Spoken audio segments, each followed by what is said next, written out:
Bismillahirrahmanirrahim. Assalamualaikum warahmatullahi wabarakatuh. Berjumpa kembali dengan para pemirsa kami, saya Irena Center dan Agnes. Insya Allah kami dalam channel Irena Handono Official.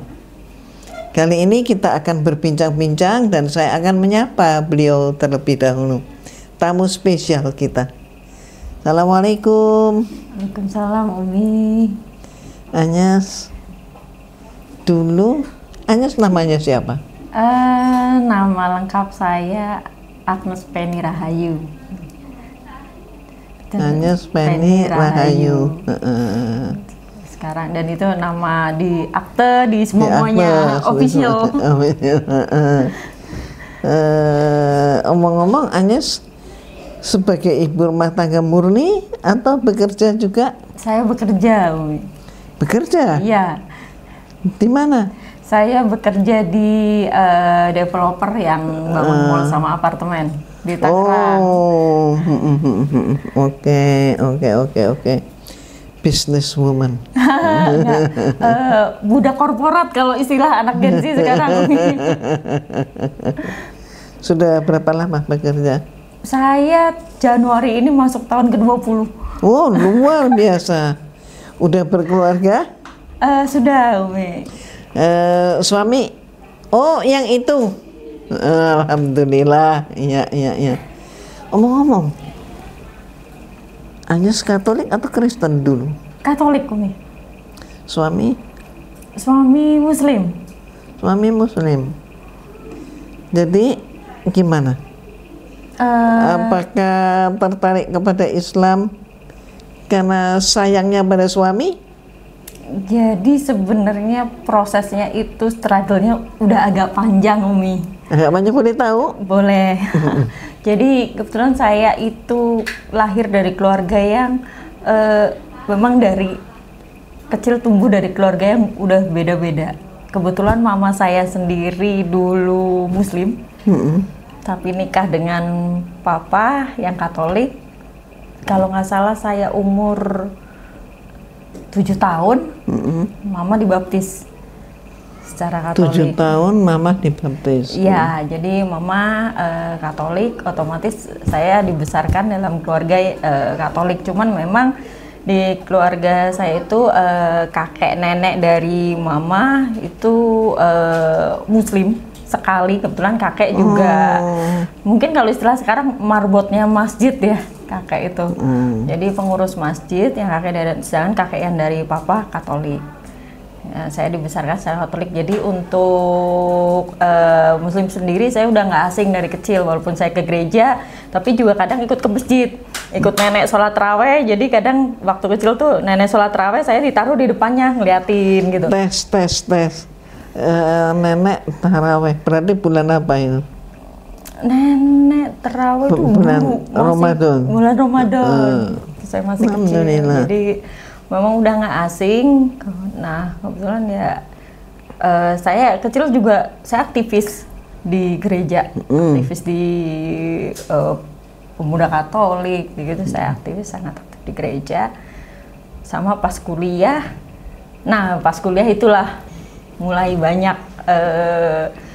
pertanyaan mulai banyak, ketemu dengan berbagai macam teman, berbagai macam ini. Mulai dari situ saya mulai banyak pertanyaan. Jujur saya belajar banyak agama, sampai Tripitaka pun saya baca. Karena saya benar-benar suka membaca, jadi saya tuh sampai belajar.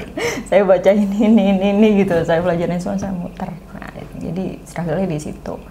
Nah, terus banyaklah hal lah saya struggle macam-macam. Kebetulan dulu saya sebelum dengan bapak yang sekarang jadi suami maksudnya saya, suami? Ya, saya sebelumnya udah pernah nikah, tapi beda agama. Sama suami saya yang dulu Muslim, saya tetap di Katolik, jalan masing-masing, tapi tanpa bermaksud untuk menjelekan suami saya yang dulu, dia pun bukan muslim yang taat. Jadi selama dalam nikah itu ya kita kayak jalanin masing-masing, tapi nggak ada yang taat. Saya di Katolik juga udah nggak taat, dia pun secara muslim nggak taat. Quote unquote udah kayak orang yang nggak ya percaya sama Tuhan ada, tapi tidak menjalankan syariatnya gitu. Dua-duanya saya pun nggak. Lebih parahnya lagi itu pas COVID. Nah pas COVID itu kan ke gereja susahnya kan sama mati tuh Umi kan, harus daftar lah inilah apa. Sedangkan saya surat-surat saya aja, surat krismanya saya di mana, surat baptis di mana, saya nggak terdaftar di wilayah manapun gitu kan. Jadi mau daftar ke sini aja, ibu terdaftarnya di mana, harus daftar ke ini, aduh harus cari ketua wilayah ini. Saya bilang saya kan cuma pengen berdoa gitu ya ke gereja, kok susah bener sih, saya bilang gitu kan. Nah entah kenapa saya punya rumah, saya pindah rumah kan pada saat COVID itu, rumah saya tuh hanya 5 langkah ke 5 rumah terus masjid. Nah entah kenapa, nah dari situ tuh pas COVID, kebetulan saya kena COVID juga, jadi kalau pagi tuh suka bangun pagi-pagi denger azan. Terus dari gimana? masjid itu saya cuma mikir gini, Berisik banget gitu ya? enggak sih Umi, karena dari kecil udah kebiasaan denger azan, jadi nggak terlalu, cuma saya mikir gini, kok enak ya kalau saya bisa berdoa hanya tinggal jalan kaki gitu. Oh, jadi ketika ada orang yang merasa terganggu dengan suara azan, tapi Agnes malah sebaliknya. Iya. Malah merasa makin yang dulunya udah pernah belajar, udah pernah terpendam, jadi kayak makin kok enak ya lihat. Kok mau komunikasi sama yang di atas kok kayaknya gampang gitu. Nah, pemirsa, berarti tidak benar juga kalau mereka yang menyatakan azan itu mengganggu, karena ternyata beliau tidak merasa terganggu, malah merasakan adem gitu ya. Benar, jadi merasa oh kok mudah ya, ternyata mau sholat itu mau ketemu sama, mau komunikasi sama, saya waktu itu masih istilahnya mau bicara deh, mau komunikasi dengan yang di atas tuh mudah, hanya dengan saya 5 langkah aja saya udah bisa ini gitu. Terus kok bisa komunikasi bisa sehari 5 kali, sedangkan saya sekarang aja saya bingung, saya mau ngomong sama siapa gitu, kayak putus komunikasi gitu, nggak bisa nemu ini gitu kan. Ya udah tuh udah mulai ke trigger pas COVID itu udah mulai. Nah berjalannya waktu, bulan saya ketemu bapak suami saya sekarang. Sebelum COVID atau sesudah COVID? Sesudah COVID. Ketemu terus makinlah saya keingintahuan ditanyakan pada beliau dan beliau bisa menjawab. Makin ini gitu, makin keinginan saya gitu. Kebetulan beliau juga waktu itu mau berangkat haji juga, jadi makin saya bantuin beliau persiapan mau berangkat haji. Semakin pengen tahu juga haji itu apa gitu bener. Ya. Terus ya sudah, akhirnya saya putuskan jadi mu'alaf, mana pas beliau manasik haji juga saya ikut gitu kan. Jadi saya tahu pengetahuannya, oh haji tuh gini gitu. Terus makinlah tumbuh. Itulah ketertarikan. Akhirnya saya mutusin jadi, yaudah saya bilang, yaudah saya mau jadi mu'alaf. Jadi kesimpulannya kalau begitu, apa sih bagi Agnes? Pasti Islam itu karena agama yang hak, sempurna, pasti semuanya indah, menarik, ya. Tapi bagi Agnes sendiri, apa yang paling menarik sehingga bisa mengubah haluan kehidupan? Sebenarnya buat saya yang paling menarik dari Islam sendiri adalah bahwa saya bisa berkomunikasi dengan yang di atas. Sehari itu bisa 5 kali saya dikasih kesempatan buat berkomunikasi dalam itu. Kalau di agama saya yang dulu kan harus minus sekali baru formal bisa berkomunikasi. Terus kalau sekarang di Islam tuh kalau umpamanya saya paling simpel aja ngantuk gitu di kantor, langsung wudhu, oh sholat, udah seger lagi gitu, udah bisa mikir lagi. Jadi buat saya tuh dulu saya sempat berpikir pas di agama Islam itu ribet. Banyak aturannya. Dulunya begitu. Iya, banyak aturannya lah, nggak boleh pakai baju kebuka lah, apalah, inilah gitu kan. Berarti kalau begitu orang-orang yang menganggap Islam itu ribet dan sebagainya, berarti berawal dari ketidaktahuan dia. Iya. Mengapa harus begitu? Terus gimana? Itu makanya terus ya udah ribet gitu. Islam tuh apa pantangannya banyak, nggak boleh ini nggak boleh. Ya jujur kan dulu saya juga agak anak gaul nih Umi nih gitu kan ya, makanya mohon maaf kalau saya ngomong juga masih agak belepotan. Jadi maunya bebas Ya, gitu. saya jujur kan dulu juga agak anak gaul, saya penampilan saya apalah, rambut saya warna-warni lah apa gitu kan, Islam nih ribet nih itu kan, nggak bisa pakai celana pendek gitu kan, nggak bisa pakai ini gitu seperti itu. Terus berjalan waktu ternyata gitu, saya coba dulu, oh ternyata di Islam tuh saya mau komunikasi sama yang di atas sangat mudah gitu. Itu yang paling bikin saya tertarik, sesederhana itu sih Tidak, maksudnya banyak orang tertarik dari segi apa-apa, kalau saya hanya itu praktis dalam kehidupannya. Iya, saya berkomunikasi dengan sangat mudah. Kebetulan terus akhirnya dipertemukan juga sama orang yang bisa membimbing saya supaya saya bisa lebih ini lagi, belajar lagi terus. Tapi ngomong-ngomong, boleh tanya nih? Boleh. Nggak curiga awalnya, ini orang kok baik sama saya, ini orang kok agamanya beda sama saya, nggak gitu? Enggak, saya nggak curiga sama sekali ke arah sana, karena memang pada dasarnya sebenarnya mungkin keinginan saya untuk saya jadi Muslim atau Islam itu sudah ada, cuman belum ada keberanian untuk menyatakan. Iya, karena waktu itu kan, ya jujur kan saya nggak ada pembimbing yang saya tuh udah kayak layangan putus tuh agamanya, mau dibilang Katolik juga enggak, dibilang agama apa juga nggak tahu kan, udah. Ya karena susah. Ya nggak ada hambatan-hambatan untuk ibadah itu ya. Jadi sebenarnya kalau menurut saya nggak ada curiga di situ, justru malah ini semacam kayak ini trigger. Jadi saya berani, akhirnya saya jadi berani bahwa memutuskan untuk iya saya convert ke Muslim. Justru itu triggernya, jadi saya nggak ada curiga sama sekali. Nggak capek sehari ini Mas? Enggak. Sama sekali nggak capek. Ya, jadi berarti memang lebih tertata ya? Iya, hidup saya juga sekarang lebih tertata, saya merasa lebih nikmat aja sih jalanin hidup, lebih nggak dulu kan hidup kayaknya wah sibuk nggak karu-karuan gitu ya. Kalau sekarang tuh lebih rapi gitu. Kalau ada orang yang ngomong kan, ya hidup kapan lagi kalau nggak sekarang, selagi masih muda banting tulang begitu ya, tulangnya dibanting-banting. Mungkin itu saya yang dulu begitu. Banting tulang buat beli tiket jalan-jalan.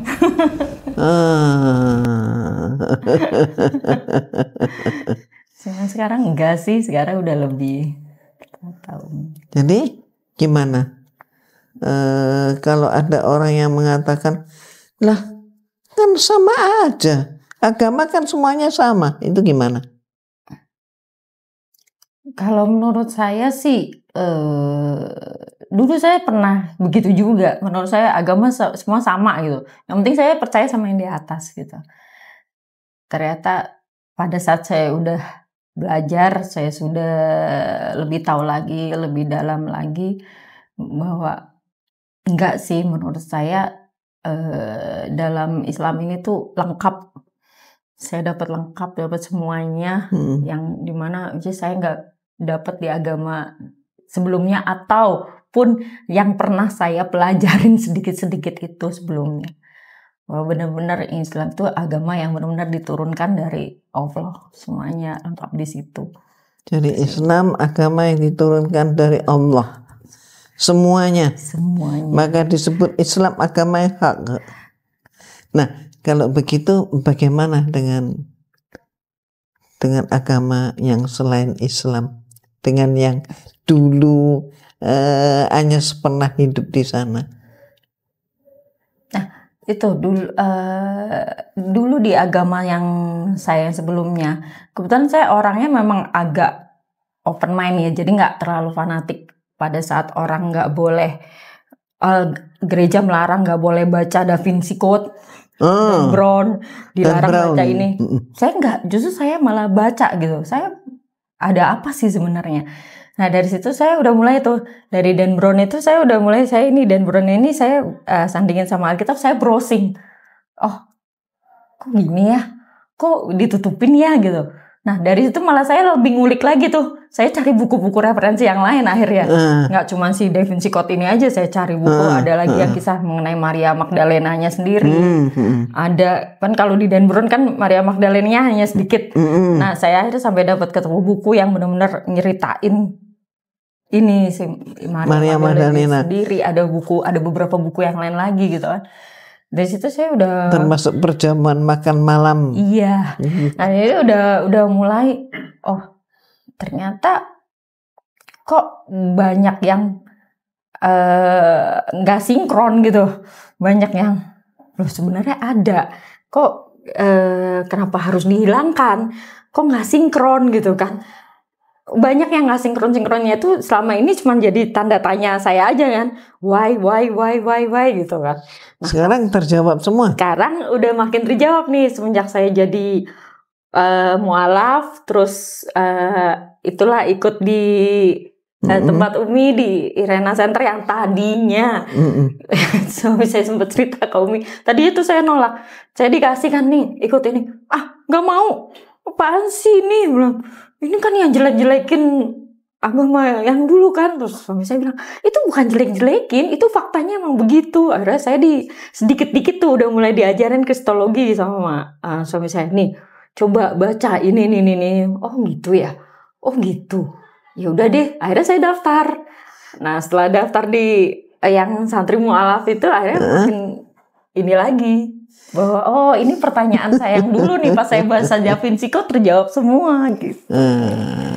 Jadi ternyata gimana? Jelek-jelekin nggak? Enggak. Fakta. Memang fakta. Iya. Jadi ternyata nggak jelek-jelekin. Akhirnya saya memang enggak. Dulu saya gitu, saya udah antipati, enggak, saya nggak mau. Enggak, ini nggak jelekin. Oh iya ternyata memang benar, nggak jelekin. Iya. Alhamdulillah. Jadi gimana kalau sekarang diajak balik yuk ke sono yuk, kembali ke gereja? Enggak. Kalau dimingin-mingin? Enggak juga. Berarti hati sudah melekat dalam Islam. Iya, di umur yang segini udah tahu harus jalannya mau kemana. Ya ngomong-ngomong anak-anak, kebetulan saya sendiri, saya belum punya anak sampai sekarang. Ya. Insya Allah, jadi akan juga memberikan nikmatnya iman dan nikmatnya Islam pada lingkungan yang ada. Menunjukkan, membuktikan bahwa Islam itu tidak seperti yang dituduhkan. Iya. Nah, kalau mereka selalu mengembar-gemborkan, mempropagandakan bahwa Islam itu keras, Islam itu jorok, Islam itu miskin, Islam itu teroris, gitu kan ya. Tapi ternyata kan nggak seperti itu. Dan semua itu ternyata fitnah yang sengaja dipelihara. Iya. Fitnah yang dilestarikan. Tanpa ada fitnah, kayaknya mereka tidak akan mampu untuk menyampaikan kebenarannya. Ya memang ya itulah kalau kita ketahui sendiri ya. Jadi ada juga pengakuan dari pendeta yang masuk di sosmed juga, bahwa kalau mau tahu, kalau mau berkenalan dengan agama yang benar-benar murni dari Allah, ya Islam ini satu-satunya. Ya. Ya ketika Islam dipelajari, artinya itu yang Umi ingin katakan. Ketika Islam dipelajari, maka akan terungkap seperti itu. Iya. Dan ternyata menjadi Islam itu tidak berat. Gak berat ya. Dan ternyata pakai baju seperti ini juga tidak seberat yang saya bayangin dulu. Dipikir kalau dulu ribet banget gitu. Sumuk gitu kelihatannya kan kalau orang Jawa bilang, ternyata enggak. Ternyata enggak ya, alhamdulillah. Ternyata simpel itu. Alhamdulillah teman-teman yang tadinya nggak pakai, ada beberapa teman saya yang tadinya nggak pakai hijab, lihat saya aja dengan lo pakai, mereka pada pakai, ada beberapa sudah. Alhamdulillah, berarti itu syiar yang sudah dilaksanakan oleh Anyas, insya Allah pahala itu. Amin. Ada ingin Anyas pesan kepada ini kalangan kita sendiri? Saya sih mungkin kalau pesan, saya belum ilmu saya tuh belum tidak tinggi, malah sekali lagi saya masih buta huruf juga baca Al-Quran. Ya, semua orang juga ilmunya belum tinggi.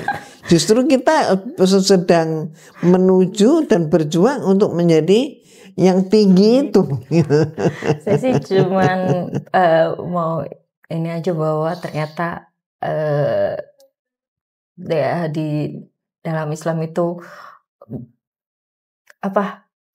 sangat mudah untuk berkomunikasi dengan Allah, dan Islam itu tidak berat dan tidak repot seperti yang dibayangkan, dan tidak seperti stigma yang selama inilah.